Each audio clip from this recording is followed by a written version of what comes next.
UP board में second division और good second division number पाने वाले बच्चों को कोई बहुत अच्छी निगाह से नहीं देखा जाता है, तो मैं बहुत कम नंबर से पास होने वाला बच्चा था। जब आप एक निश्चित अवधि के बाद जीवन के संग्राम में उतरते हैं, जब आप कॉम्पिटिटिवनेस में आते हैं, तो आपने क्या नंबर हासिल किए थे मायने नहीं रखते। आपका जो नॉलेज है उसको आप कैसे प्रोसेस करते हैं, इसके आधार पे कॉम्पिटिटिव एग्ज़ाम्स में आप सफल होते हैं। मुझे उन लोगों को भी जवाब देना था जो हाई स्कूल में मेरे ख़राब नंबर पाने के कारण मुझ पर हंसे थे, इंटरमीडिएट में ख़राब नंबर पाने के कारण मुझ में हंसे थे। तो इसलिए मैंने सिविल सर्विसेज ट्राई किया और सिविल सर्विसेज में सेलेक्ट होने के बाद मेरा पहला प्यार, मेरा पहला सपना पीछे छूट गया। मैं लेक्चरर बनना चाहता था, मैं नहीं बन पाया। आप जो नहीं बन पाए वो ही सबसे महत्वपूर्ण था, ये ज़रूरी नहीं, और जो बन पाए वही सबसे महत्वपूर्ण है, ये ज़रूरी नहीं। लेकिन जो आपको हासिल हो जाए वो महत्वपूर्ण है, फिर उसमें अपने दायित्वों का आपको निर्वहन करना होता है। गुरु मंत्र यही है, अस्त व्यस्त मत रहिए, व्यस्त रहिए। आप पढ़ाई में व्यस्त रहिए, सिस्टमैटिक स्टडी करिए, अपनी जीवनचर्या को सुव्यवस्थित करिए, तो आप पाएंगे कम समय में आपने ज़्यादा लक्ष्य कैसे हासिल कर लिए हैं।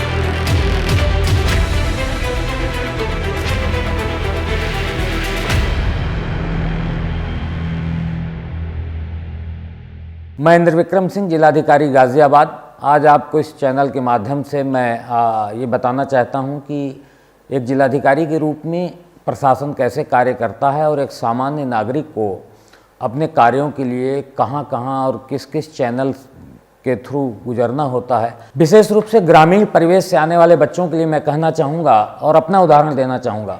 मैं एक सामान्य विद्यार्थी था। 8वीं क्लास तक मैं बहुत अच्छा विद्यार्थी था, लेकिन 8वीं के बाद जैसा कि होता है, जब किशोर वय आती है तो कई बार भटकाव आता है। तो 9th 10th 11th 12th में मैं बहुत ख़राब विद्यार्थी में तब्दील हो गया। यूपी बोर्ड में सेकेंड डिवीज़न और गुड सेकेंड डिवीज़न नंबर पाने वाले बच्चों को कोई बहुत अच्छी निगाह से नहीं देखा जाता है, तो मैं बहुत कम नंबर से पास होने वाला बच्चा था।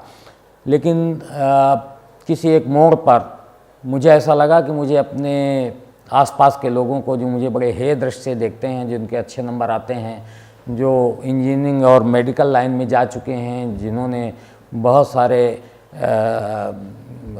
सपने देख रखे हैं, जिनको पूरा करने के लिए उनको उपयुक्त पाया जा रहा है, उनकी कतार में मैं कहीं बहुत पिछड़ गया हूं और लोग मुझे बड़ी हीन भावना से या हेय दृष्टि से देख रहे हैं। तो उनको जवाब देने की प्रक्रिया में जब मैं इलाहाबाद विश्वविद्यालय में पहुंचा, तो ग्रेजुएशन में मैंने कोशिश करके अपने आप को बेटर किया और ग्रेजुएशन में मैंने अच्छे मार्क्स लेकर यूनिवर्सिटी में स्थान पाया। फिर चूँकि मेरी सिविल सर्विसेज में अपीयर होने की उम्र नहीं थी, इसलिए मैंने पोस्ट ग्रेजुएशन किया और उसमें भी मैं गोल्ड मेडलिस्ट रहा। तो इससे ये समझ में आता है कि जो आपका करिकुलम है वो कभी भी एक जैसा नहीं होता। कभी आप पढ़ने में अच्छे होते हैं, कभी आप पढ़ने में सामान्य होते हैं और कभी आप पढ़ने में ख़राब होते हैं। इससे कोई फ़र्क नहीं पड़ता, क्योंकि जब आप एक निश्चित अवधि के बाद जीवन के संग्राम में उतरते हैं, जब आप कॉम्पिटिटिवनेस में आते हैं, तो आपने क्या नंबर हासिल किए थे मायने नहीं रखते। फिर वहाँ आकर आप फिर से एक बार बराबर हो जाते हैं, और जब आप एक बार बराबर हो जाते हैं तो आपने कितना जमा किया है, आपने कितना संचित किया है, आपका जो नॉलेज है उसको आप कैसे प्रोसेस करते हैं, इसके आधार पे कॉम्पिटिटिव एग्ज़ाम्स में आप सफल होते हैं। तो मैं अपने पहले अटैम्प्ट में सफल हुआ और उत्तर प्रदेश सिविल सेवा की परीक्षा मैंने क्लियर की।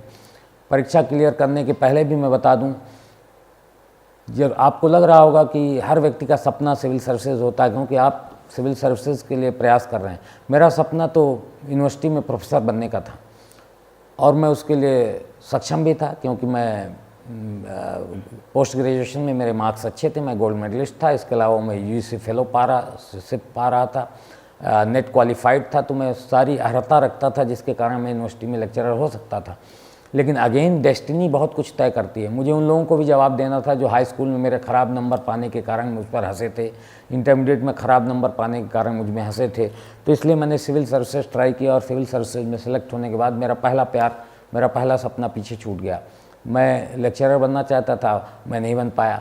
तो आप जो नहीं बन पाए वो ही सबसे महत्वपूर्ण था, ये ज़रूरी नहीं, और जो बन पाए वही सबसे महत्वपूर्ण है, ये ज़रूरी नहीं। लेकिन जो आपको हासिल हो जाए वो महत्वपूर्ण है, फिर उसमें अपने दायित्वों का आपको निर्वहन करना होता है।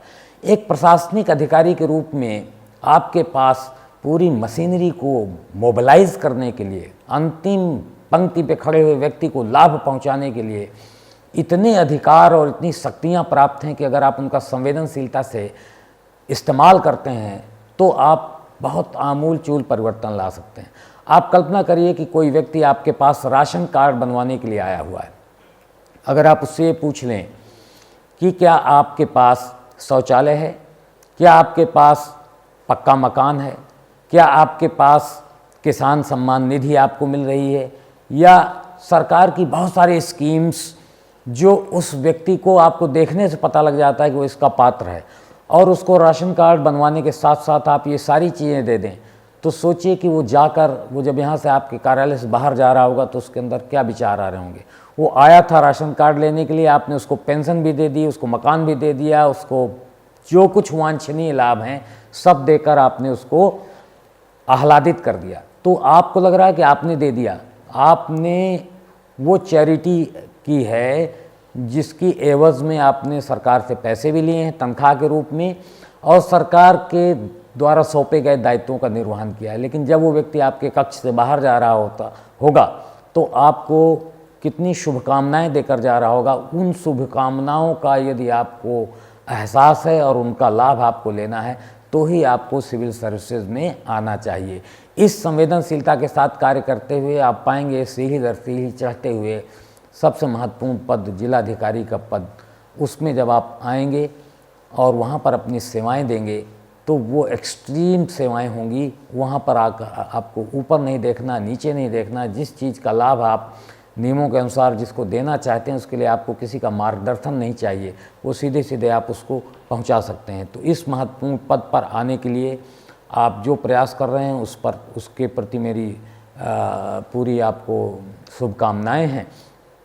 लेकिन इन शुभकामनाओं के साथ एक सहज सरल ह्यूमन बीइंग यदि आप नहीं रह पाए या नहीं रह पाएंगे तो फिर आपके लिए पद बोझ हो जाएगा। तो मेरी शुभकामनाएं हैं, और साथ ही आप अपने को एक सामान्य मनुष्य की तरह ही विकसित करें, ये भी आपसे अपेक्षा और आकांक्षा है। जो हमारे यूपीएससी के एस्पिरेंट बच्चे हैं या सामान्य रूप से समाज में लोगों को ये लगता है कि जिलाधिकारी जनपद में वरिष्ठतम अधिकारी होता है और वो हमारी समस्याओं का समाधान करने के लिए उत्तरदायी है, और इस नज़रिए से बहुत सारे लोग जिलाधिकारी से संपर्क और समन्वय करने की कोशिश करते हैं।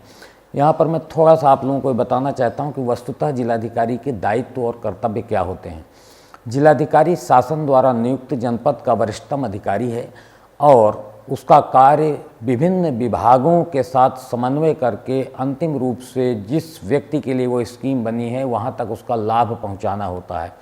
तो जिलाधिकारी का 3 प्रकार का कर्तव्य होता है। एक तो वो राजस्व प्रशासन का मुखिया होने के कारण जो ज़मीन से संबंधित विवाद हैं, खेती बाड़ी से संबंधित विवाद हैं, उनका निस्तारण अपने रेवेन्यू प्रशासन के माध्यम से कराने के लिए उत्तरदायी होता है। दूसरा, जिलाधिकारी जिला मजिस्ट्रेट भी होता है। इस नज़रिए से अपने जनपद की सीमा में लॉ एंड ऑर्डर मेंटेन करना, कानून व्यवस्था को बनाए रखने के लिए उत्तरदायी होता है, और इसके लिए उसके पास पूरा तंत्र होता है जिसमें पुलिस की पूरी मशीनरी होती है। आवश्यकता अनुसार जहाँ जिस प्रकार की आवश्यकता होती है निर्णय लेकर उस प्रकार की कार्रवाई करने के लिए वो अधिकृत होता है, और उसकी सहायता के लिए सब डिविजनल स्तर पर सब डिविजनल मजिस्ट्रेट और पुलिस अधिकारी तैनात रहते हैं। तो इस माध्यम से ये लॉ एंड ऑर्डर का तंत्र और प्रशासन चलता है। जिलाधिकारी का तीसरा सबसे महत्वपूर्ण कार्य है जिसमें उसको विभिन्न विभागों के साथ कोऑर्डिनेट करके जिलाधिकारी की भूमिका का निर्वहन करना होता है।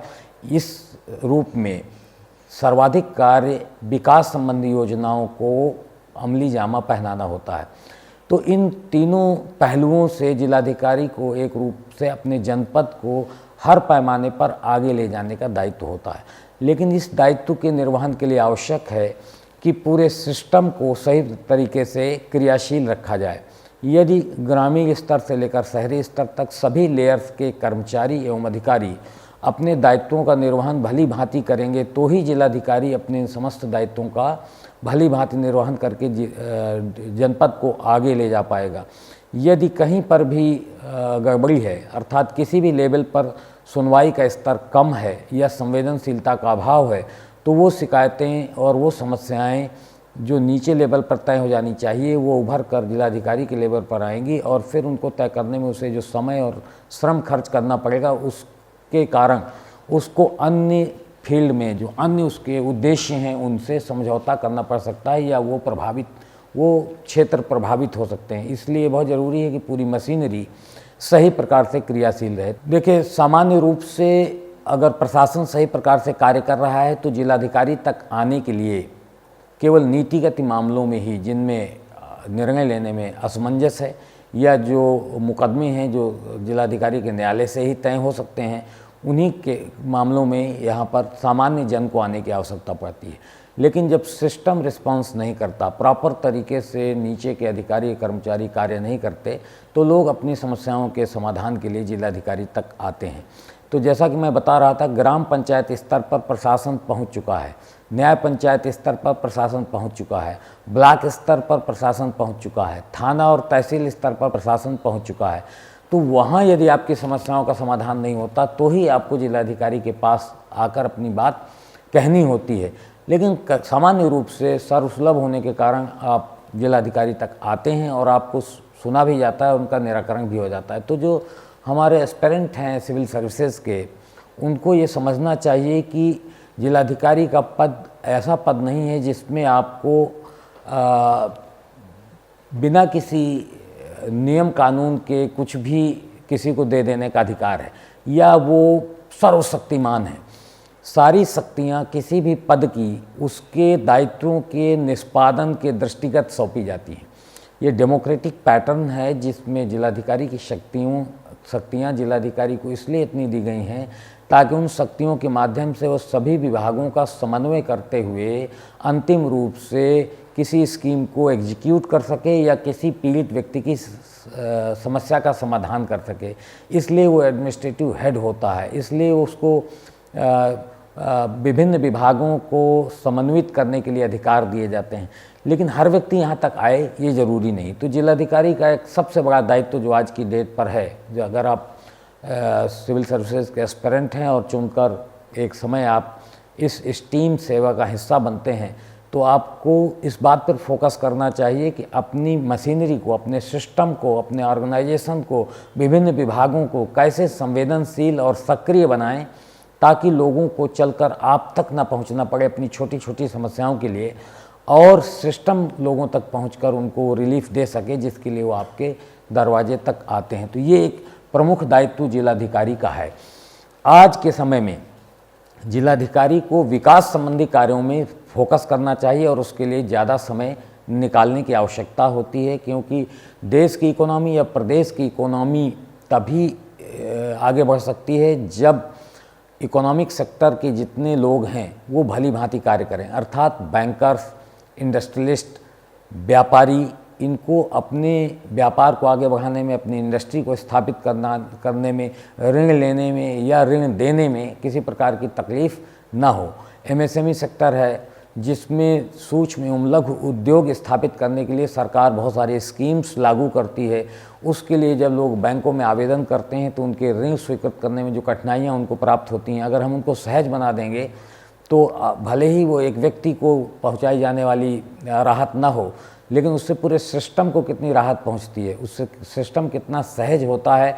और जब कोई इंडस्ट्री चालू होती है तो उससे मिलने वाले रोज़गार, फिर वो सर्कुलेशन ऑफ मनी, और वो फिर पूरे देश की और प्रदेश की इकोनॉमी में उसका योगदान, अगर उसको आप परिगणित करने लगें तो एक बहुत बड़ा चेंज वो लाती है। तो सिस्टम को कैसे सहज बनाया जाए इसकी तरफ ध्यान देना ही जिलाधिकारी का आज के दौर पर मुख्य दायित्व है। दूसरे नंबर पर है लॉ एंड ऑर्डर बनाकर रखना। यदि कानून और व्यवस्था की अच्छी स्थिति है तो सामान्य जीवन जीने वाले व्यक्ति को तकलीफ़ नहीं होती, परेशानियों का सामना नहीं करना पड़ता और वो अपने दायित्वों, कर्तव्यों का, अपने रोज़मर्रा की ज़िंदगी का सही प्रकार से निर्वहन कर पाता है। तो दूसरा दायित्व ये है। और तीसरा दायित्व यह है कि उसको कैसे प्रशासन को इतना सहज और सरल बना देना है कि न्यूनतम लोग उस तक अपनी छोटी समस्याओं को लेकर आए। वो जिस कार्य के लिए बना है उस कार्य के लिए ही लोग उस तक आएँ।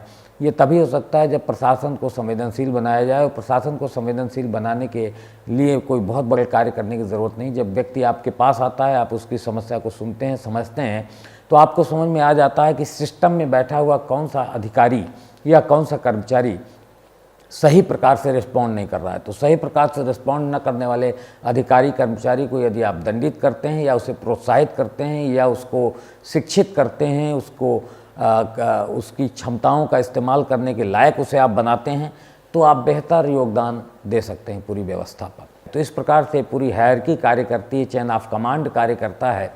तो जिलाधिकारी जब जिला मजिस्ट्रेट के रूप में कार्य करता है तो पुलिस के साथ कोऑर्डिनेट करता है। जब रेवेन्यू अफसर की तरह कार्य करता है तो अपने एसडीएम, तहसीलदार, लेखपाल, कानूनगोज के सेटअप के साथ कार्य करता है। और जब विकास संबंधी योजनाओं को गति देनी होती है तो जितने प्रकार के विभाग हैं उन सब के साथ वो समन्वय और कोऑर्डिनेशन स्थापित करके उनको यथावश्यक निर्देश देकर, उनको गति देकर, उनको रिव्यू करके, उनके कार्य का आकलन करके इस पूरी व्यवस्था को संचालित करता है।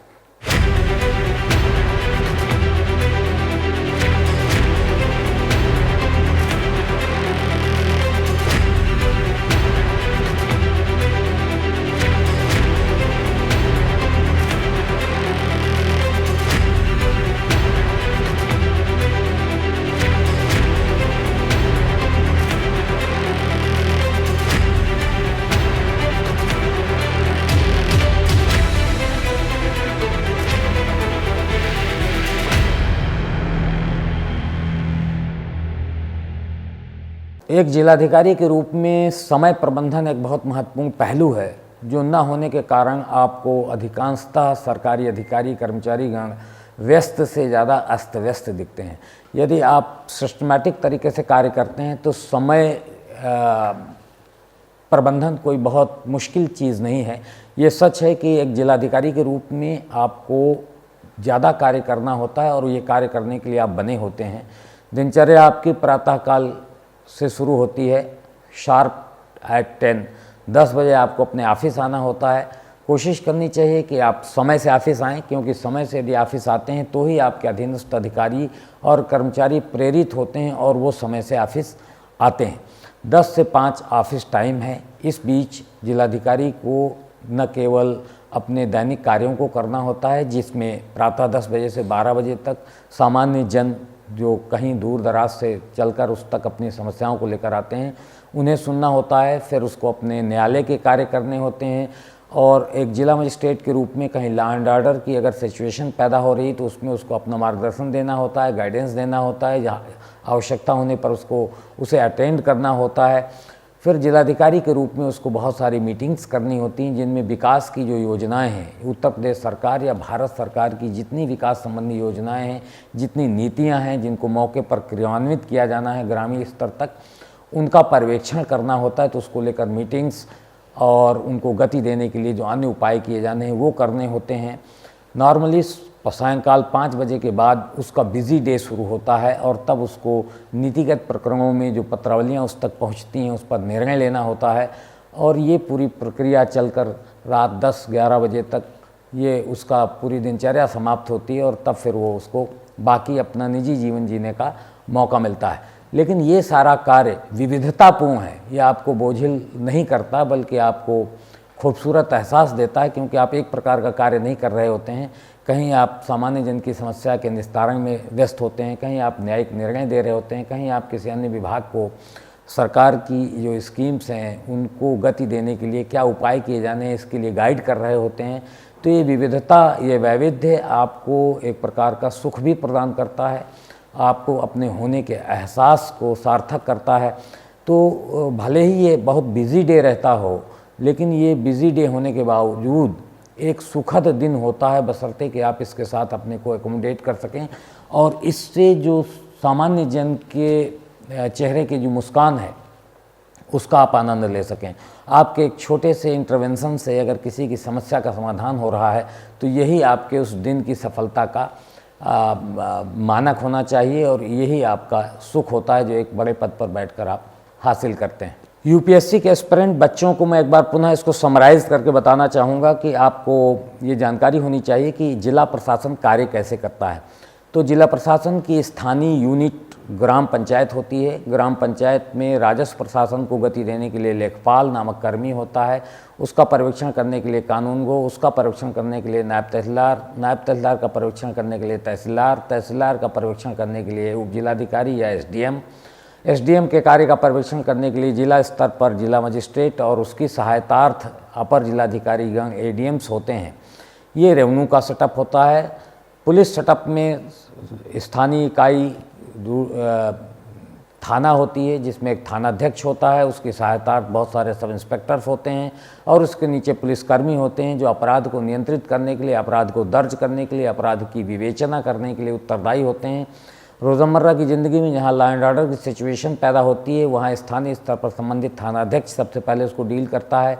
यदि उसको कोई परेशानी होती तो अपने पुलिस उपाधीक्षक से सहयोग लेता है, जो एसडीएम और पुलिस उपाधीक्षक मिलकर उसकी समस्या का समाधान करते हैं। यदि तब भी समाधान नहीं हो पाता तो जिला स्तर पर ये समस्या आती है और तब जिला मजिस्ट्रेट या पुलिस का प्रमुख, जनपद प्रमुख मिलकर उस समस्या का निराकरण करते हैं। इस प्रकार से लॉ एंड ऑर्डर, विधि व्यवस्था बनाए रखना, कानून व्यवस्था बनाए रखना, शांति व्यवस्था बनाए रखने का सिस्टम कार्य करता है।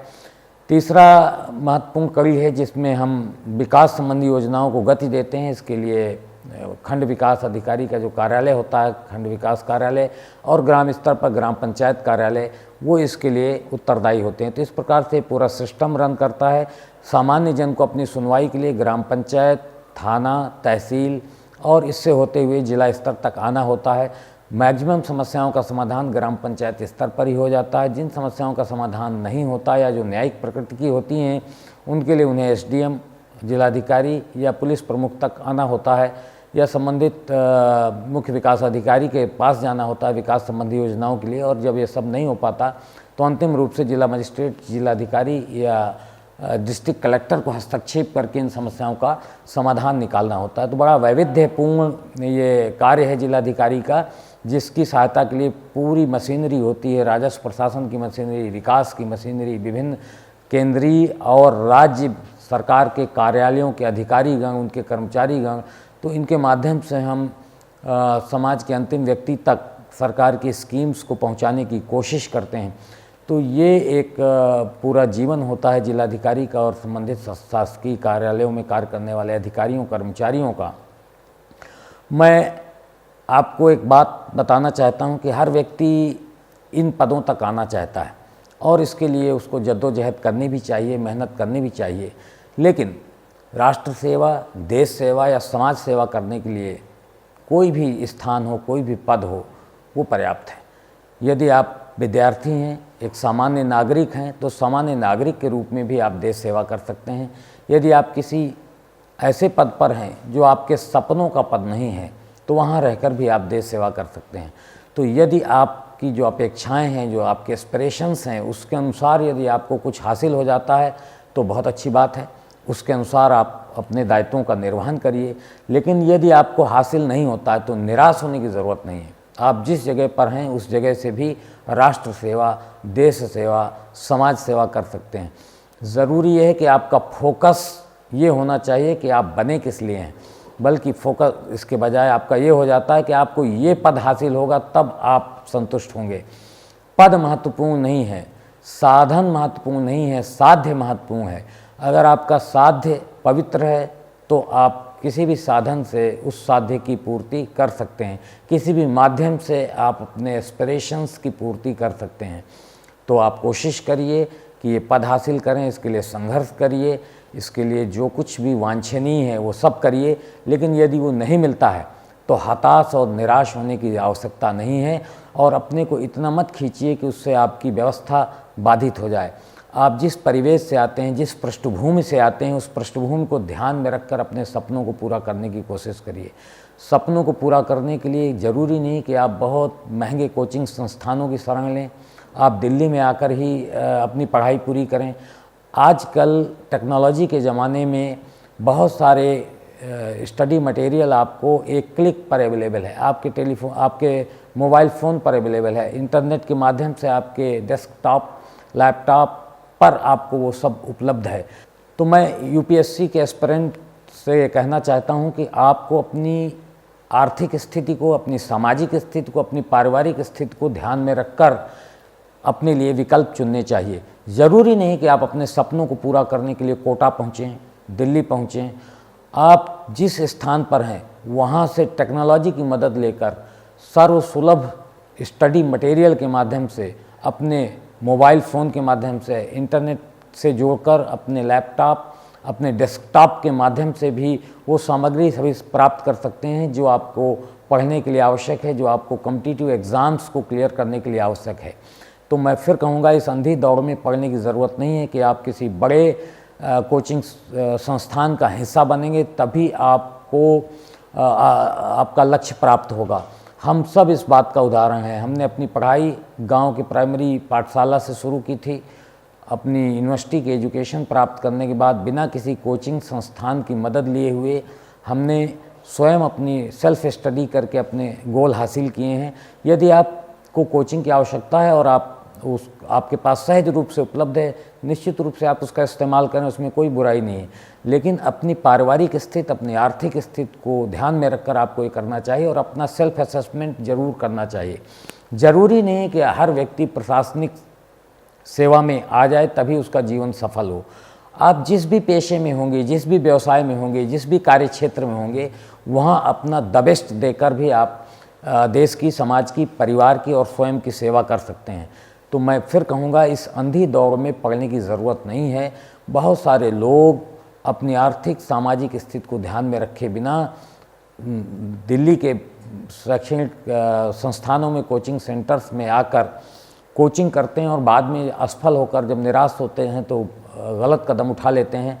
इसकी कतई आवश्यकता नहीं है। आप बहुत सारे अच्छे कार्यों के लिए बने हैं, तो यदि आप असफल भी हो जाते हैं प्रशासनिक सेवा में आने के लिए तो भी निराश होने की ज़रूरत नहीं। और बहुत सारे अच्छे सपने आपका इंतज़ार कर रहे हैं, उनको पूरा करने की आप में पूरी सहालियत है, पूरी शिद्दत है, पूरी सिफत है। ईश्वर ने आपको, नेचर ने आपको इस प्रकार से डेवलप किया है कि जो आपके अंदर द बेस्ट है वो निकल कर आएगा ही आएगा। कृपया उसको मौका दीजिए।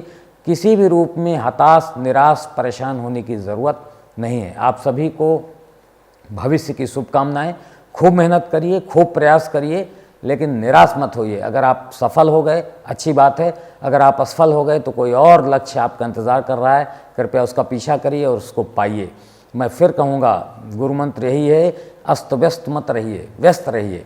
आप पढ़ाई में व्यस्त रहिए, सिस्टमैटिक स्टडी करिए, अपनी जीवनचर्या को सुव्यवस्थित करिए, तो आप पाएंगे कम समय में आपने ज़्यादा लक्ष्य कैसे हासिल कर लिए हैं। आप सभी बच्चों को भविष्य के लिए शुभाशीष। खूब मेहनत करिए, अपने लक्ष्यों को हासिल करिए और लक्ष्य अगर हासिल ना हो तो टूटिए मत। आपके लिए कोई और लक्ष्य नियति ने, प्रकृति ने, कॉस्मॉस ने, नेचर ने तय करके रखा है, उसमें प्रवेश करिए और उसमें द बेस्ट करिए। आपके अंदर का द बेस्ट नेचर अपने आप निकाल लेगा। आपको उसके लिए परेशान, हताश, निराश होने की ज़रूरत नहीं है। निराशा मनुष्य के लिए नहीं बनी है। निराशा आपने एक्वायर्ड की है, ये आपका स्वाभाविक रूप नहीं है निराश होना। निराशा आपने अपने आसपास जो सपने बुने हैं उनके न पूरे होने की टूटन है। तो सपने इसलिए नहीं बुने जाते कि अगर वो टूट जाएं तो आप निराश हो जाएं। सपने इसलिए बुने जाते हैं कि उनका पीछा आप करें, और नहीं अगर आप पीछा कर पाते हैं तो कोई बात नहीं, उस पीछा करने की प्रक्रिया में बहुत सारे सपने अपने आप पूरे हो जाते हैं। तो पूरी शिद्दत से अपनी पढ़ाई करिए। बहुत शुभकामनाएं। Thank you.